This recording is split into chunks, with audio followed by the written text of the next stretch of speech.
जय हिंद, नमस्कार दोस्तों, कैसे हैं आप सभी। स्वागत है आप सभी का आज इस सेशन के अंदर। आज इस सेशन में एक खास न्यूज़ पे बात करने वाले हैं। न्यूज़ आप सभी के विद्यार्थियों के हित में भी होगी और जो विद्यार्थी सोच रहे हैं कि मैं भी पढ़ रहा हूँ, मेरी बाबूड़ी भी पढ़ रही है, तो मेरी बाबूड़ी कहीं और ड्यूटी लग जाएगी, मेरी कहीं और ड्यूटी लग जाएगी, तो ऐसे में हम क्या करेंगे, कैसे कैसे होगा, उनको भी एक मौका मिलने का इसके अंदर आश्वासन दिया है। और दूसरी खास न्यूज़ आप सभी ने सुनी होगी कि इसके अंदर आपको जो आपके सैनिक भाई लगे हुए हैं, उन सैनिकों को गवर्नमेंट जो आपकी शिक्षक बनाने के लिए सीधा एक बार मौका दे रही है। तो ये क्या मौका है और इसके अंदर आपकी जो अग्निवीर अभी लगाए जा रहे हैं, इन अग्निवीरों को आपको छूट दी जाएगी या नहीं दी जाएगी, ये तमाम बातें आप सभी के मन में रहती है। सरकारी अध्यापक बनने के लिए आपको सैनिक बनना जरूरी है या सैनिक बने हुए हैं तो इनको छूट मिलेगी, ये तमाम बातें आप सभी के लिए इसके अंदर करने वाले हैं।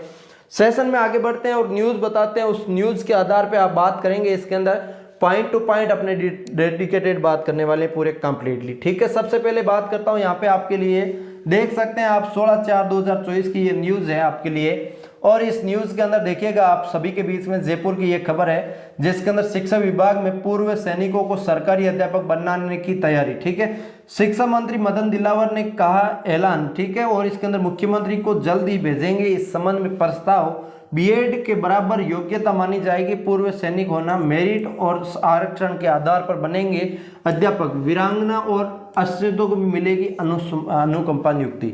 तो इसके अंदर देखो, एक तो आप सभी के बीच में होगा कि इसके अंदर वीरांगना जो भी है उनको थोड़ी सी छूट दे दी जाए। वीरांगनाओं को मैं मानता हूं पहले से ही कि छूट देनी चाहिए और लगभग जगह कोटा दिया ही जाता है, कुछ न कुछ पद इनको दे ही दिया जाता है, नहीं दिया जाता उनको गलती मानता हूं मैं सरकार की कि देना ही चाहिए। ठीक है, सबसे बड़ी बात आपको निकल के यहाँ आ रही है कि पूर्व सैनिक जो आपके हैं उनको, एक तो जो सैनिक लगा हुआ है उनकी बीएड की हुई नहीं है तो उनकी बीएड के बराबर की डिग्री मानी जाएगी। ठीक है, वो सैनिक होना मतलब एक बीएड के पात्रता बराबर मान लिया जाएगा, ये भी बड़ी बात है। ये योग्यता मानने की बात हुई है पहली। इसके अंदर आपको इसके अंदर मेरिट और आरक्षण के आधार पर बनेंगे अध्यापक। देखो, इसके अंदर बात करता हूं दूसरा, मेरिट और आरक्षण के आधार पे बात करता हूं। इसके अंदर मेरिट और आरक्षण आपके बीच में जो आता है, तो इसके अंदर क्या फाइनल डेडिकेटेड जो आपकी लिस्ट जारी होगी उसके अंदर सीधा सैनिकों को लगा दिया जाएगा, या फिर जैसे पहले होता है वैसे ही आपके कुछ छूट हद तक बढ़ा दी जाएगी, ऐसा कुछ इसके अंदर प्रस्ताव लागू कर दिया जा सकता है। इसके अंदर देखो, प्रस्ताव अभी भेजना बाकी है, अभी तक ऐसी फाइनल डेट जो आपकी न्यूज़ आई नहीं है, लेकिन फाइनल न्यूज़ आएगी तब एक बार फिर से हम आपको बता देंगे कि क्या न्यूज़ रहने वाली है। ठीक है, अभी जो आपके मदन दिलावर है ये आपको मुख्यमंत्री जी को प्रस्ताव भेजेंगे, मुख्यमंत्री जी पास करेंगे या नहीं करेंगे। देखो, एक तो बीएड के बराबर मान्यता मानना ये भी एक अलग ही बात है कि जो आपके आर्मी में लगा हो, कोई 10वीं पास बंदा ही लग गया होगा और वो आप बीएड की मान्यता रहता है, उसके बाद स्कूल का टीचर पढ़ाने के आता है। हाँ, हो सकता है पीटीआई वगैरह के लिए इनको छूट दी जाए सैनिकों को तो बेहतरीन होगा, लेकिन जो आपके टीचर जो आपके 3rd grade, 1st grade, 2nd grade जो भी लगे उनको छूट दी जाए, उनमें छूट दी जाए ज़्यादा। तो इसके अंदर तो थोड़ा सा मुझे इतना फायदा दिखा नहीं। बीपीएड के लिए हो सकता थोड़ा सा फायदा दे दिया जाए तो बेहतरीन हो जाता। ये थोड़ा सा इसके अंदर आप क्या प्रस्ताव रहेगा वो आगे का प्रक्रिया जो भी रहेगा हम बताएंगे। इस सेशन में आप ये बात करेंगे कि पति पत्नी को एक जगह ट्रांसफर का प्राथमिकता। तो इसके अंदर देखिएगा, पहली श्रेणी 2 साल पहले कर सकेंगे आवेदन। तो इसके अंदर जो आपके सबसे बड़ी बात है इसके अंदर निकल के आ रही है, मेडिकल बोर्ड द्वारा प्रमाणित है कि जब पति पत्नी के दूर दूर ट्रांसफर हो जाता है, दूर दूर नौकरी करते हैं, तो उसके अंदर रिलेशन थोड़ा सा ऐसे ही हो जाता है। तो उस हिसाब से मेडिकल बोर्ड ने बताया है कि पीड़ित होने की स्थिति में रियायत को प्रावधान किया जाए। इसमें कार्मिक स्वयं, पति या पत्नी, आश्रित संतान या माता पिता की होने की रिलेशन दी जाएगी, जैसे कैंसर, गुर्दा प्रत्यारोपण, open heart surgery, bypass surgery और डायलिसिस की स्थिति होने में गुर्दा यकृत के दान किया हुआ हो या ऑपरेशन के 3 साल हुए हो, मनोचिकित्सक संबंधित रोग हो, लकवा हो या स्थायी निष्क्रियता हो या अपला अंधापन हो, मूक बधिर हो या मानसिक निष्क्रियता हो, सर्टिफिकेट के आधार पर रियायत दी जाएगी।